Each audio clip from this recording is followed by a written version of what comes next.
Welcome to the Roundtable. I'm Brad Wakai. That is Tyson Gentry. College football episode today, Tyson. We don't have a ton to break down and discuss. Only one football game coming up on Saturday. That's America's game. Army, Navy. If you're a true patriot, you're tuning into that. And so we'll have a bet in that game as we get ready for the postseason. But there's been a coaching carousel that we have to discuss. So we'll give our thoughts on some of the big names, where they shifted to. Games we've bet as well in Money Makin Time that we've already put down in bowl games. We'll give our theories and our thoughts on how to bet bowl season, as well as some early bowl game previews, some of the bigger games, as well as college football playoffs. Early thoughts there as we get closer and closer to the playoff of the sport. But Tyson, man, there's been a lot going on here as we get ready and closer to the playoffs and offseason. Well, we were joking last week that last year's coaching carousel was nuts, and this one's just kind of like boring. And then a nuke was dropped, and everything happened all at once, and it was pretty cool, man. It was kind of rapid fire, boom, boom, boom. But obviously, the biggest one, Deion Sanders jumping from Jackson State, your boys, going to coach Colorado. Brad, how's that going to work?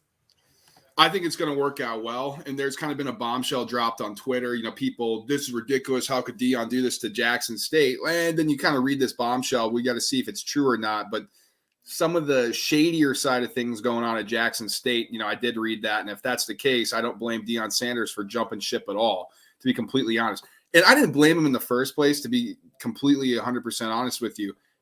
This is a better job. He worked his way into this job.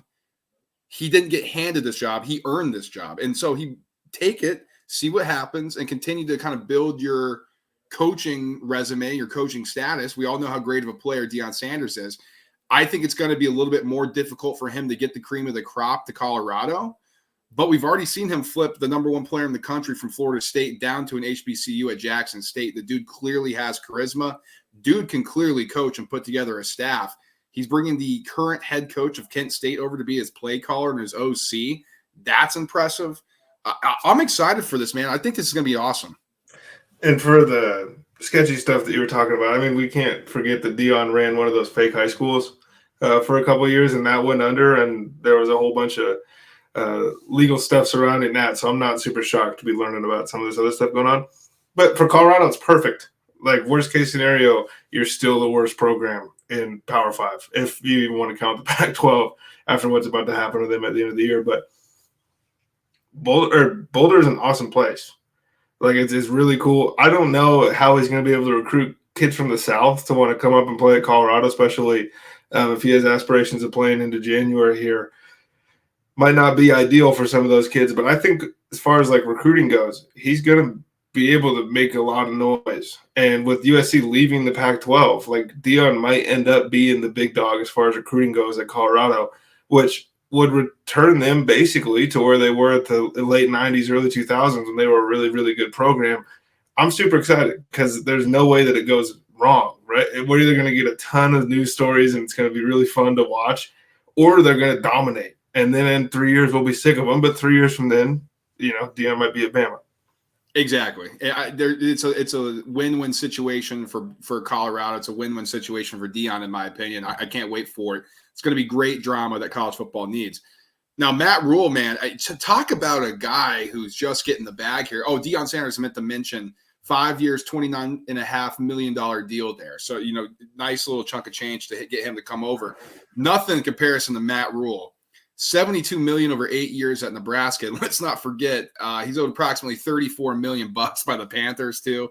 There's something in there that the money in this new deal subtracted from what he's owed from the Panthers, or something crazy. On the field itself, we know what Matt Rhule can do in the college football ranks. So what do you think about this for Nebraska, a team and a program that you hate and you despise? Yeah, that's true. I guess we could go with that. My biggest thing with Matt Rhule in Nebraska is the same thing that I've had and we've talked about the last couple. It's like, how many home run hires can you hit essentially year over year that don't work? Like, if Matt Rhule's a success, he's going to be as good as Bo Pelini was. And that puts Nebraska like back where they start. I mean, that's the reality of the situation.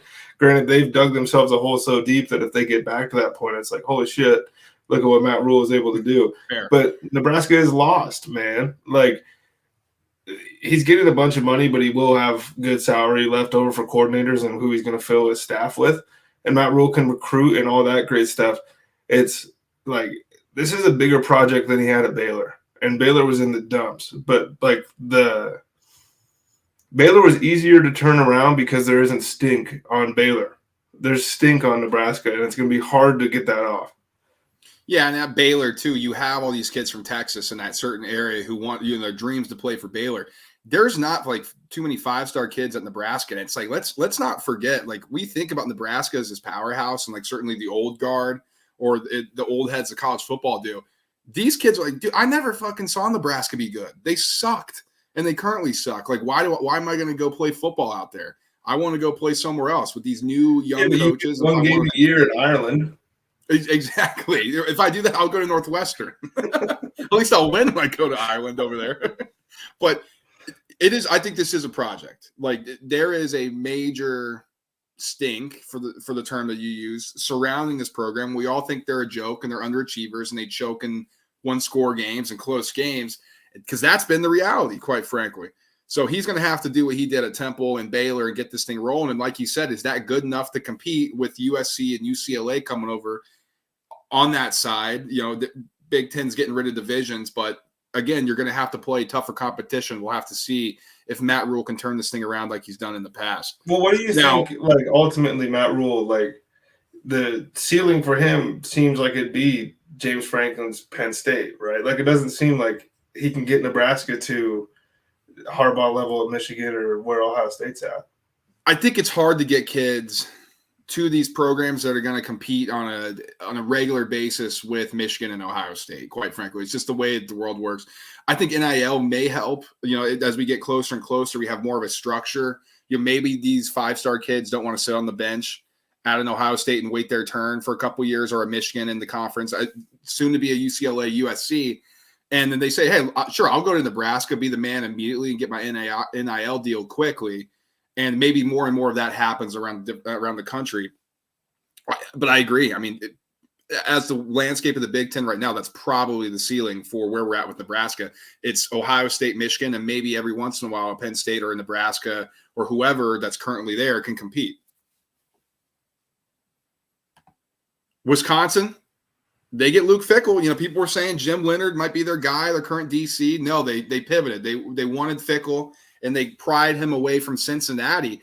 What do you think about this one? This seems like an interesting move to me.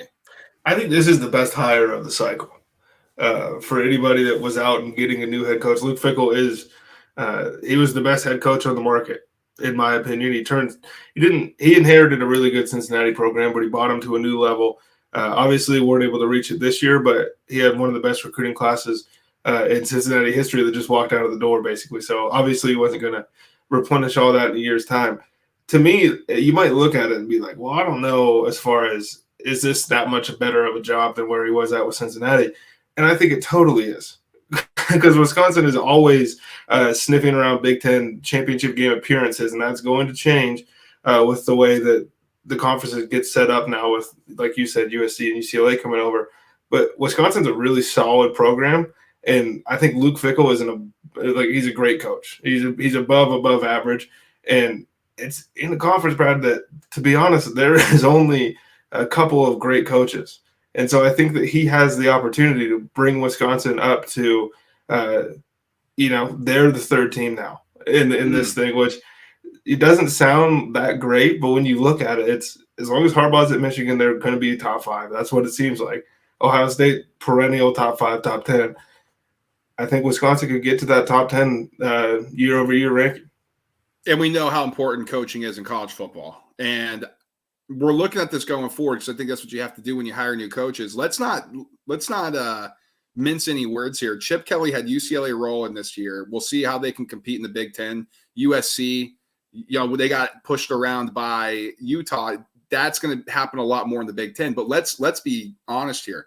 With those two teams coming over and with the new schedule that the Big Ten is going to have, it's no longer that Ohio State and Michigan may just finish 1-2, or it's those guys and everybody else, because they're going to have a tougher schedule than they normally have. Like, they're going to have to play harder teams on that other side, the proverbial side. You're going to have to play a USC, a UCLA, a Wisconsin multiple times. And if Luke Fickell is that guy that we both think he is, he has that culture at Wisconsin that he already had at Cincy. They want to run the ball. They want to be physical on defense. Now he just comes in and he's a better coach than what they currently had there. Wisconsin could get real scary. They know how to recruit. People want to play for Wisconsin. The kids who want to play for them buy into it. And it's an easy culture. It's a upgrade at coach. He can just come in and build upon what they already have. I think it's a great hire as well. And it sucks for me to say as a person whose team is in the Big Ten. Another underrated part of this, though, is like he knows the area as far as recruiting goes, whereas some of the other guys jump in jobs. Like it's a big ask to go from, recruiting in Florida to recruiting in Colorado or recruiting in Texas to recruiting at Nebraska. Like Luke Fickell he's got his walls built, man. He's got his connections with everybody. And now when you get the scholarship letter with the big red W on it, it might look a little better. Yeah, absolutely. And Luke Fickell gets 7 years, $54.6 million, 80% of that guaranteed. Hey, man, it's a good start. 7 years. I love it for him. He's probably got to be feeling like, hey, we can get this thing going in the 7 years I'm here. And the buyout's low enough that if he beats Ryan Day twice.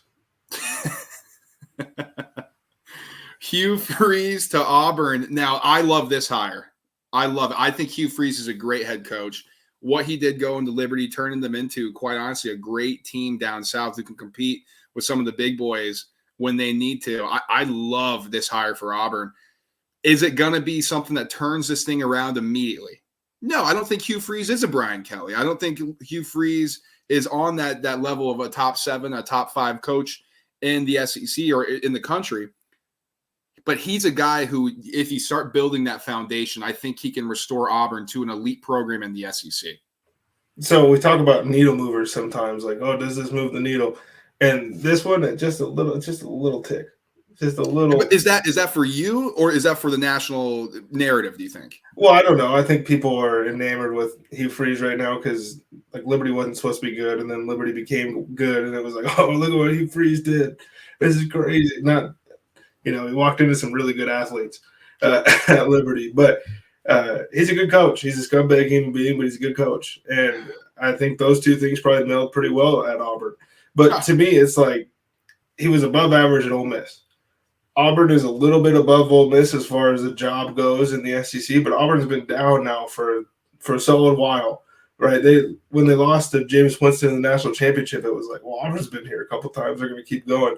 It's really been it. Right, like they've had a couple other surges, but for the most part, the Iron Bowl is number 2 versus number 25, and that's not okay at Auburn. And I don't know if Hugh Freeze.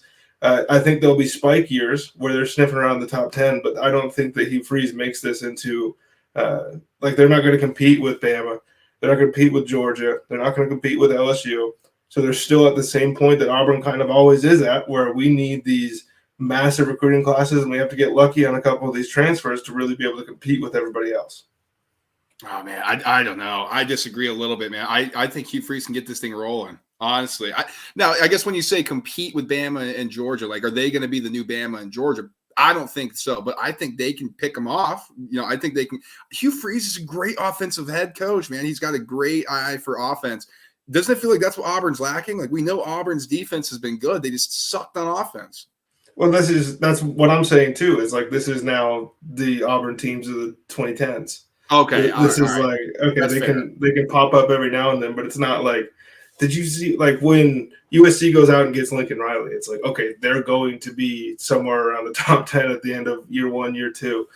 They can really take off with Hugh Freeze. It's like they might win 6 games next year, and then they might win 10 games, and then they might go back to winning 6 games. You know what I'm excited for? To see that win total next year and the bet over. You're playing already. You know how I get.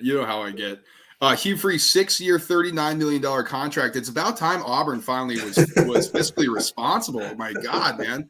You want to kick Malzahn to the curb, and then you have to scrounge around for pennies from your boosters to get Brian Harsin out of there. Jesus, is this all the money they have left? Are they going to have a school? Well, maybe not. Maybe not. Oh.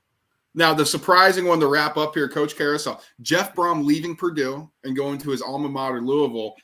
This was shocking, man. So they're finalizing this is 5 hours ago as of recording from Chris Lowe, ESPN. Reported deal would be 6 years, $35 million. This was surprising me. You and I both said this feels lateral. It feels like a downgrade. We're not sure. This is his alma mater, so it's a soft spot for him.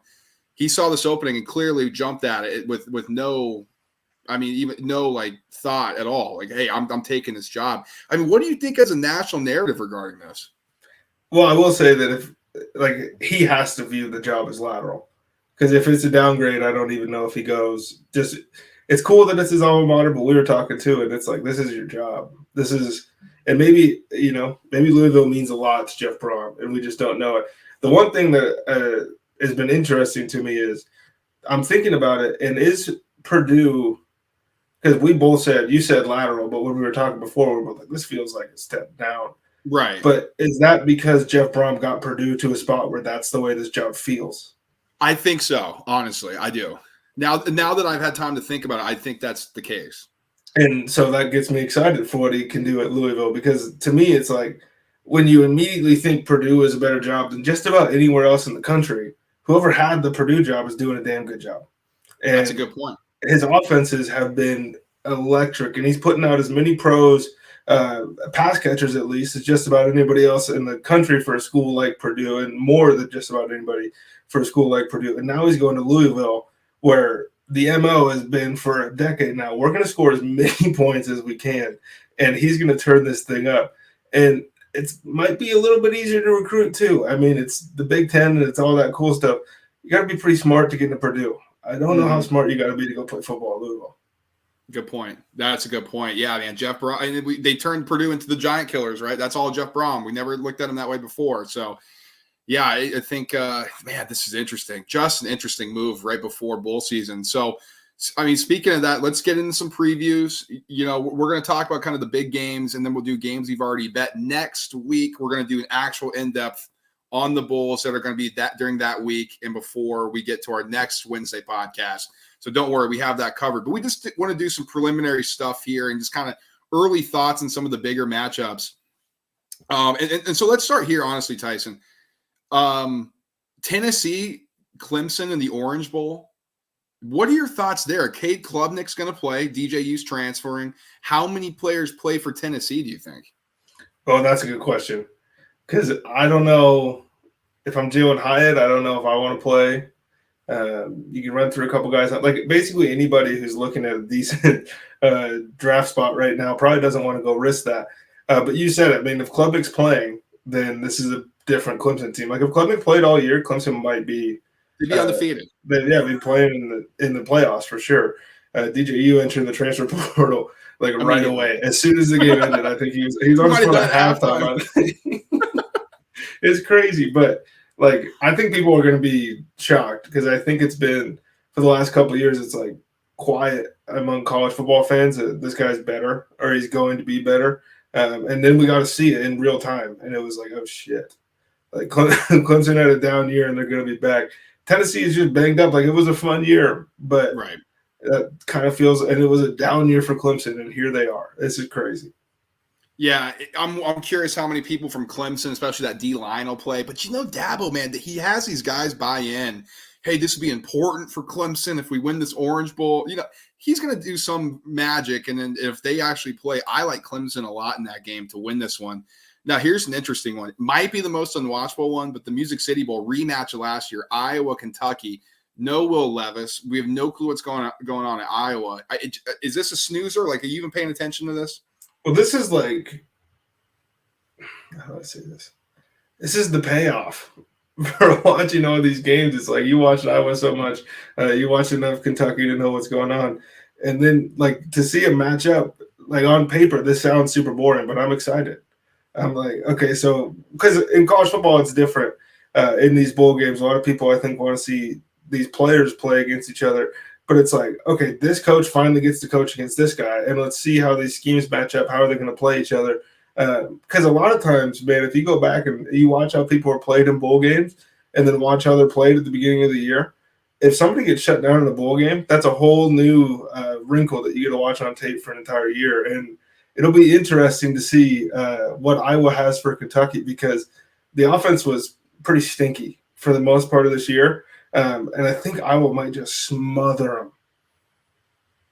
I know. I'm thinking that too right now. Iowa 1.5-point favorites to over under 31.5. My God, guys, that's ridiculous. And I did mean to mention too, Clemson 6.5-point favorites against Tennessee as we sit right now. Okay, so Sugar Bowl, Alabama, Kansas State. This game is currently in our Money Making Time games that we've already bet. I'll save that a little bit. Obviously, who's playing for Bama? That's the question. I don't think very many, but I'll let you take the floor as I give a little bit more detail in games we've already bet. Well, this is the part of college football that when you're an SEC fan, you get to just say, oh, these don't matter. Like, who cares? Like, if Bama loses to Kansas State, it changes nobody's opinion on Alabama. It doesn't even change the way people think about them this year. Like, it doesn't. But to Kansas State, it's like we can go out there and beat Alabama. And to me, that's always a betting angle that I look at. But if nobody's playing for Alabama, like, the second string still might be good enough to put up a fight with Kansas State. I know that sounds disrespectful, but there's a lot of guys there that are five-star recruits, champing at the bit, and we finally get to see them play.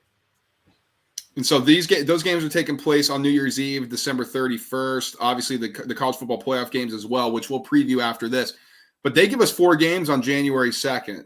The first one, the ReliaQuest Bowl, Mississippi State, Illinois. Nothing too much that piques our interest there that we want to talk about now. And then LSU taking on Purdue without Jeff Brohm. Is there anything there? Like, have you heard, obviously, Boute's back? Is there anything that you've been sniffing around on regarding LSU that maybe we should pay attention to right now? No, I've been trying to keep tabs on, basically who's going to play quarterback for LSU, because that changes how you feel about the over-under, I think, a good amount. I think Jaden Daniels had a really good season, but I think they're going to try to show him the door in the nicest way possible this offseason. Maybe nudge him to go pro. I don't think he's got any future NFL prospects, but, like, the writing's on the wall for the kid, which stinks, because he came to LSU to win a job and he beat Alabama and all this stuff. And it's, what have you done for me lately, buddy? That is fair. That is fair. Okay, so then the other 2 games here, the Cotton Bowl, USC Tulane. Is Caleb Williams going to play? These elite receivers that are NFL talents, are they going to play? And Tulane, obviously, this is their Super Bowl. I mean, this is huge for them. This would be a major statement right now. USC minus 1.5 in this game. What are your thoughts matchup-wise or anything like this? Like, Tulane might run for 7,000 yards.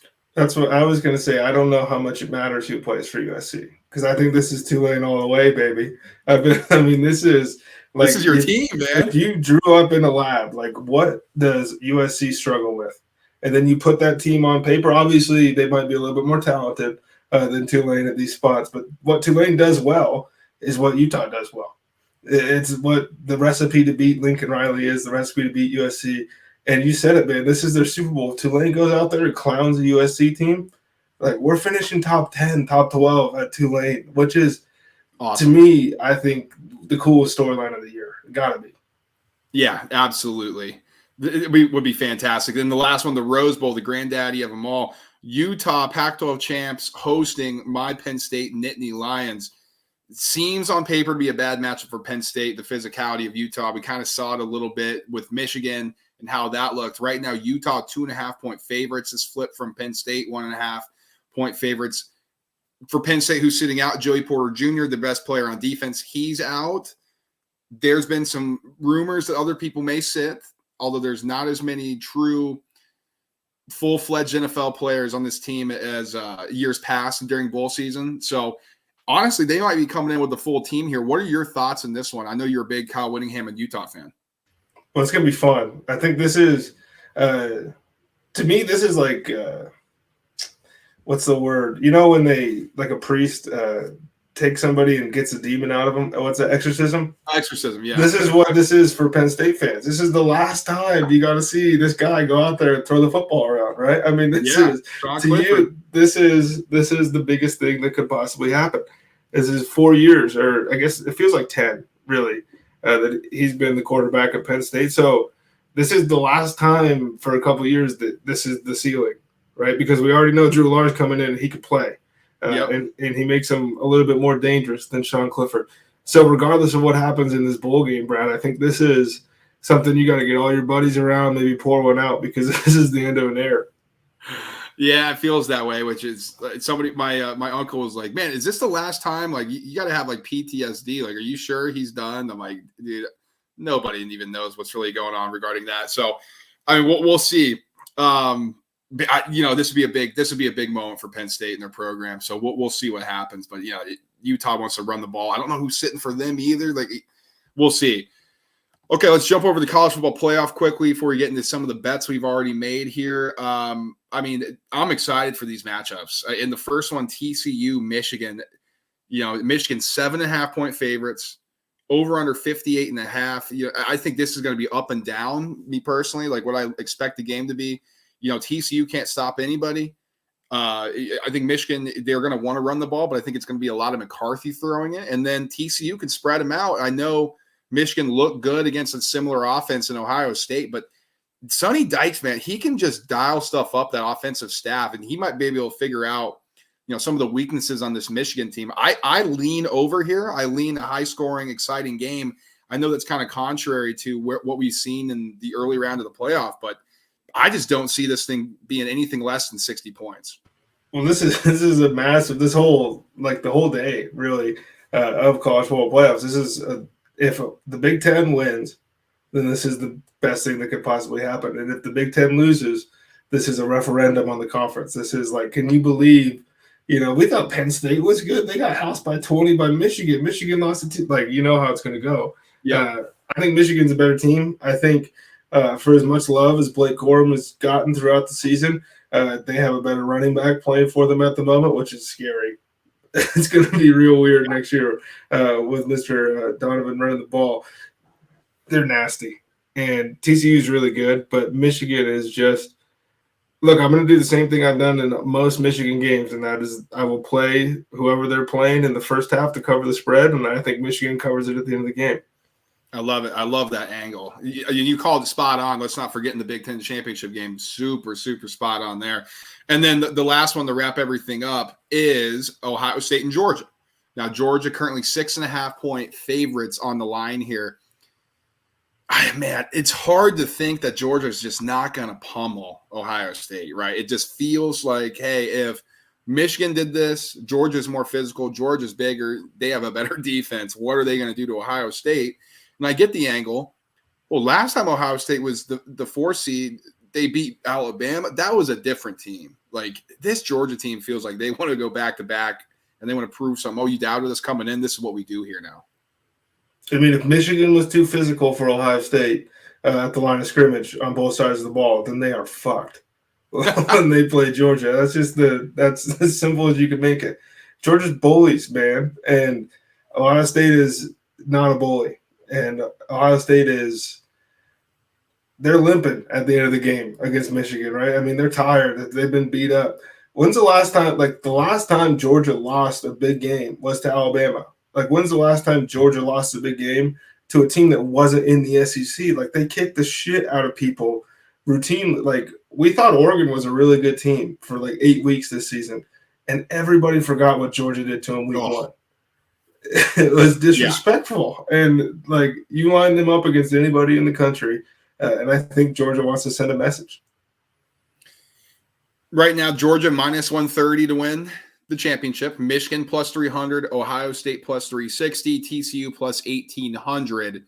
Now, I got to say here, if you think Georgia's just the best team, minus 130 is not a bad option. I mean, considering the fact that right now they're minus 260 to win against Ohio State. So you got to do some implied odds there. What would they be against TCU? Way bigger of a favorite.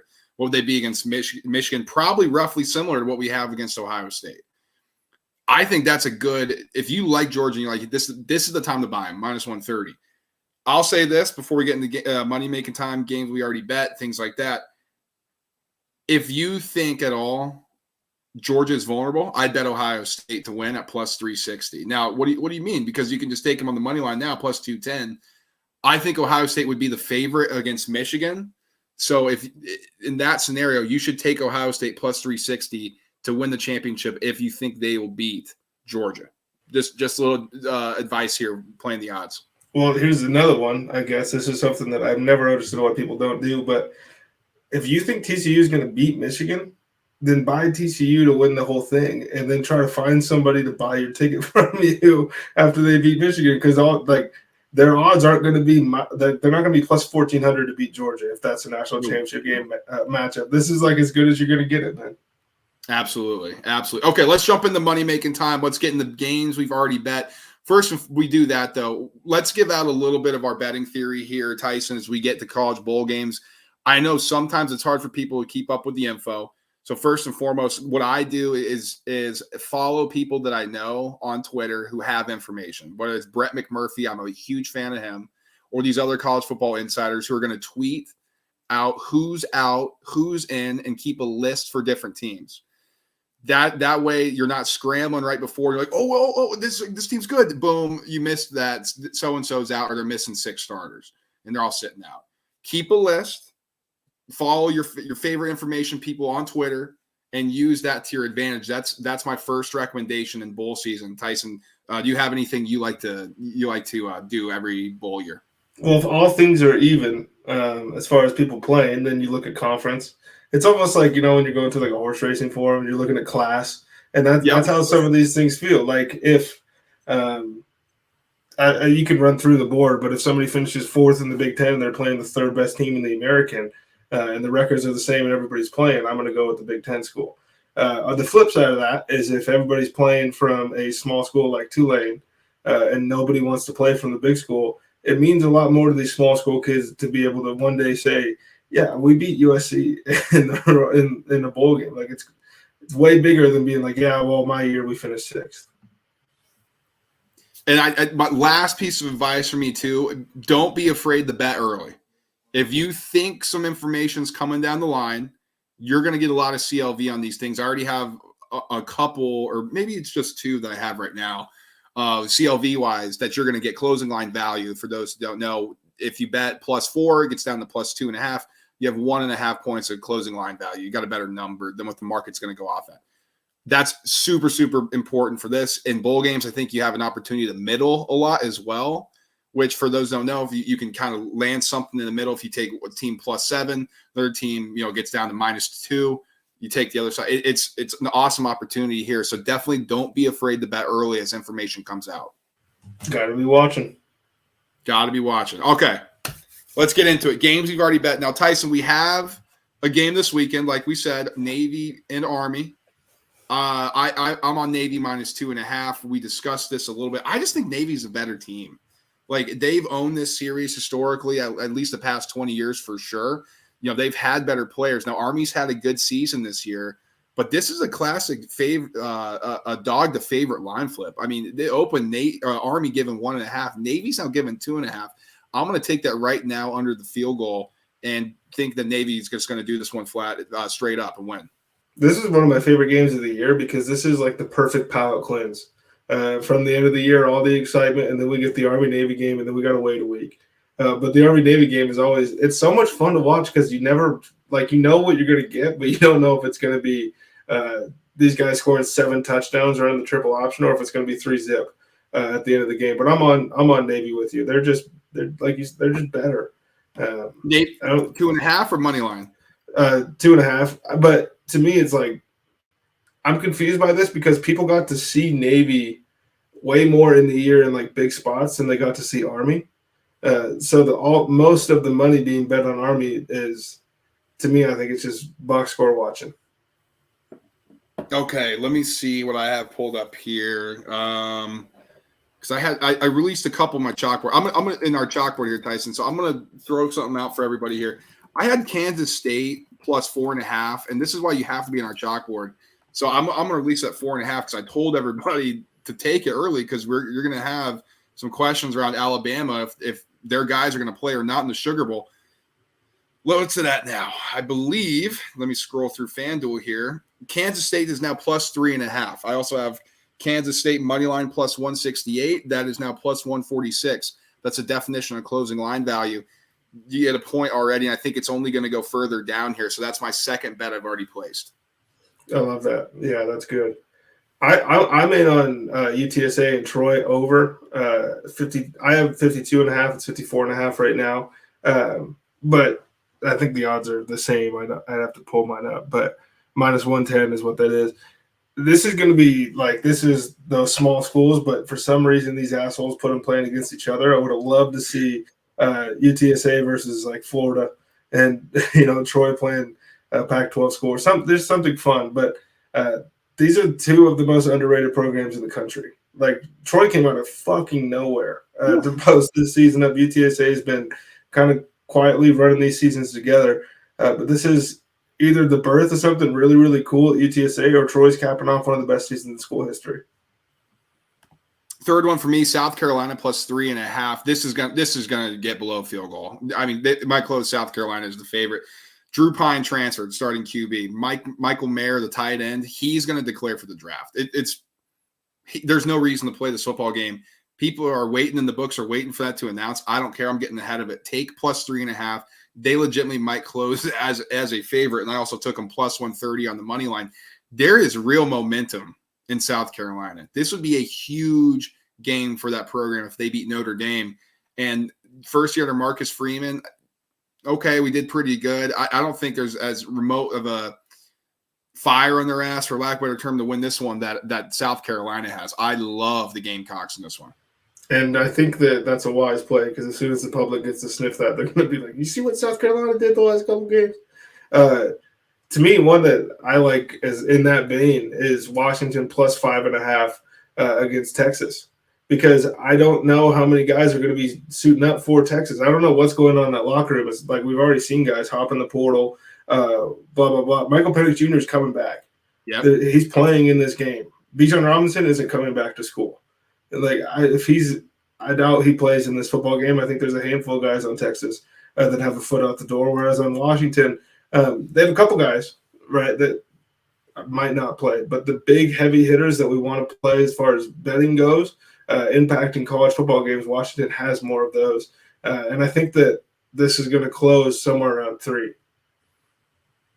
UAB minus 9.5 here. This is getting above 10. I'm telling you guys, take this right now. The Fighting Dills. The Fighting Dilfers, man. He is the new head coach at UAB. He was coaching at Lipscomb Academy in Nashville and Tennessee high school ranks. Listen, not only UAB good, they're putting out auditions for, hey, Dilfer, I want to stay here. I want you. I want to be a starter, whatever the case may be. This is audition tape for Trent Dilfer, who's going to be in attendance here. They're going to be motivated and want to play hard. I love UAB to steamroll, make a statement against Miami, Ohio, who really limped into this spot here. Fine team, okay team. They're not as good as UAB. Yeah. I don't think they are either. Sorry, I thought I was on mute there. The only other one that I'm really looking at, Brad, is I'm very curious on the over-under and what's that going to settle at in the Pittsburgh-UCLA game, because right now it's sitting at 57.5. Leaning a Pittsburgh play at plus 220. I think these teams are closer. Stylistically, this is going to be so much fun. They're both just going to try to boat race each other off the field. It's who can go quicker, us or you. And to me, when I see that over-under, like, there might be 4 or 5 touchdowns scored in the first 15 minutes of this football game, and then we're cruising. And that's the angle that I'm playing. Interesting. Yeah, I don't have anything else official that I'm going to give out right now. We're going to save some get some more information before these different ones. I think, I'm looking at Clemson. That might be a bet in the chalkboard. I'm going to do a little bit more digging and see who's actually going to play for Clemson and who's not. But those are our picks right now. Like Tyson, we are going to have these picks in these chalkboards. You're going to want to follow this information, because maybe you're working, maybe you're not following up or keeping up to date, but you want to bet these bowl games. Don't be afraid to bet them early. Don't be afraid. That's what bowl season's about. So, and that's what we've been saying for a year. And we closed. I went 21-7-2 on the preseason picks, and I think you went 28 and 10 or something like that. Like, when you get in early, you make money. When you wait, all of a sudden it goes from minus 120 to minus 240, and you lost. Exactly. And you went 2 for 3. I went in abysmal 1 for 4 in our picking who's going to win the conference. But the good thing is, Tyson, there's only place to go is up next year. We're going to keep it rolling on our preseason win totals, and we're actually going to pick the winners of the conference next year. How about that? Make a little bit more cash. But we're excited. We love bowl season. We hope this preview was a good start. It won't be as long next time, as we're just going to go rapid fire through games, and if there's any other news that take place. But, Tyson and I historically have done well during bowl season because of all the information we put out and getting in early. So we hope you guys tail us during bowl season. We hope we have a good run here too for you guys. We will be back Thursday live on Twitch and Twitter after the Thursday night football game. Podcast and YouTube will be released Friday. So until then, peace.